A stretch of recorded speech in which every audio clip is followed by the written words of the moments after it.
Hello everyone, my name is EposVox and you are watching PokéMMO Suggestions. In this video I'm going over some more suggestions I found in the forum and came up with myself that I think should be in the game. Now one thing I do want to point out that I thought was kind of implied with the last video, but people on the forums and people in the video just didn't seem to fully understand that these suggestions are suggestions for the game on the whole. They are not suggestions for right this very second add this feature into the game or else. Because obviously finishing the game, or finishing the Kanto portion of the game comes first. I find it a little weird that they actually, that they got it up and running on multiplayer before actually just having Kanto itself working fully, but whatever. Obviously finishing the Kanto experience comes first, having a bit more of a releasable edition of the game comes before adding these extra features. That being said, that's the point of them being feature suggestions, is future suggestions. I don't think there's really, there's just an issue of when you hop on the forums, everybody's just like, we need to finish the game before worrying about this, we need to finish the game before worrying about that. Well, obviously, but what suggestion is someone honestly going to have for just finish the movesets? Do I need to make a thread? The game completion suggestion? Finish movesets? These are post that level of finish suggestions. Anyway, jumping right into it. The first one that we have is one I found on the forums that I think is kind of genius, even though I'm not a colorblind person myself, but it's shiny, some sort of shiny indicator for colorblind players. Now, I was pretty sure that in the game, the word shiny appears before the Pokemon's name, but at the same time, while that could very well not be true, I could be completely incorrect on that, and B, that people can rename their Pokemon and people can do this and that, and so it would easily, as far as at least in battles and things like that, it would not always be completely, foolproof for a colorblind person to know whether or not a Pokemon is shiny. So someone had a screenshot of just, adding a little star within the picture range of the Pokemon. And, that would work for the Pokedex entry, but as far as in the game, you'd have to just have, in the actual game, it just had, like, stars and, little, just like fireworks almost, circling the Pokemon when it appeared. That's really all you need, nothing too drastic with it. I think that's what should be in there. That's just my opinion. Moving on. The next is an idea for implementing other regions, because there's a lot of debate and discussion about how exactly they should be implemented, because if you just throw them in there, A, it's not going to make a lot of sense, and B, as soon as you finish Kanto, you pretty much are able to destroy the other regions. There's not much for you to do anymore.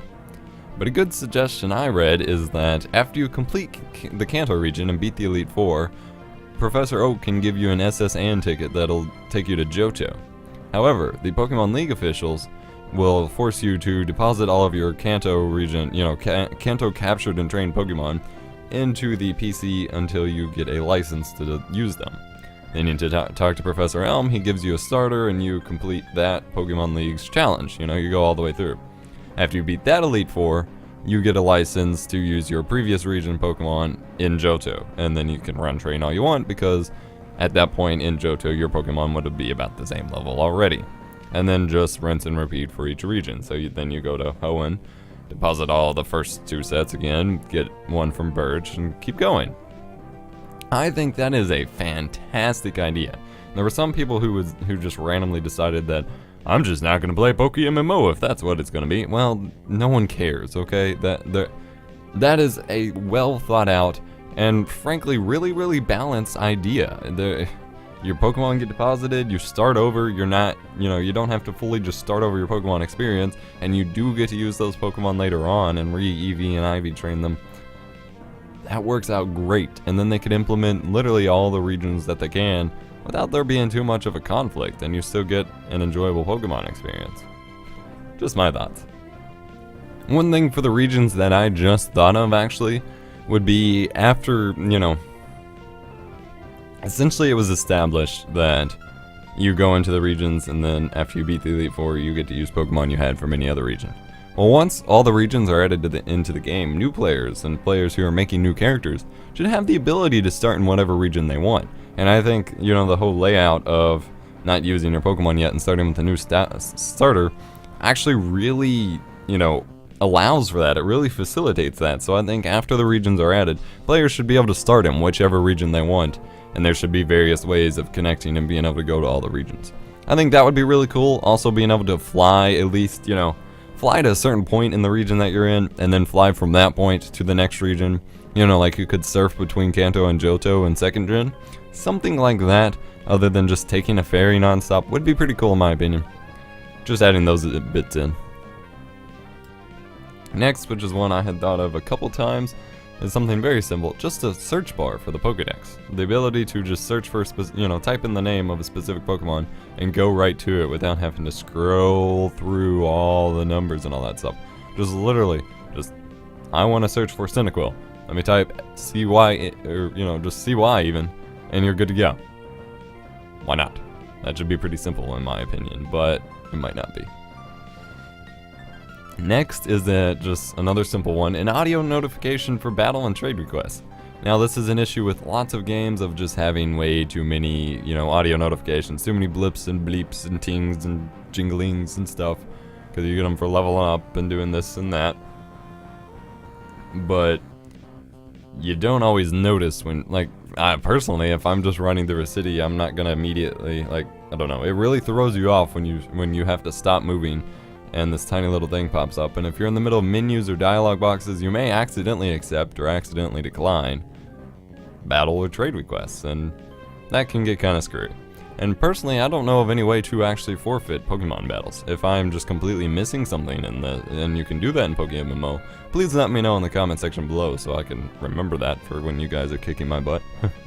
But since you can't even, like, forfeit battles as far as I know, I find that to be kind of important.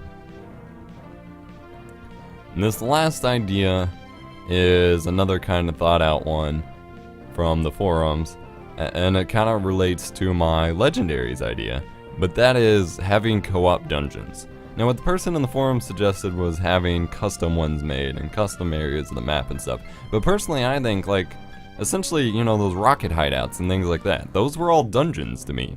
And so if you could do those in a more co-op-y style, that would be fantastic. Again, obviously, this is way after Kanto's completed, blah blah blah.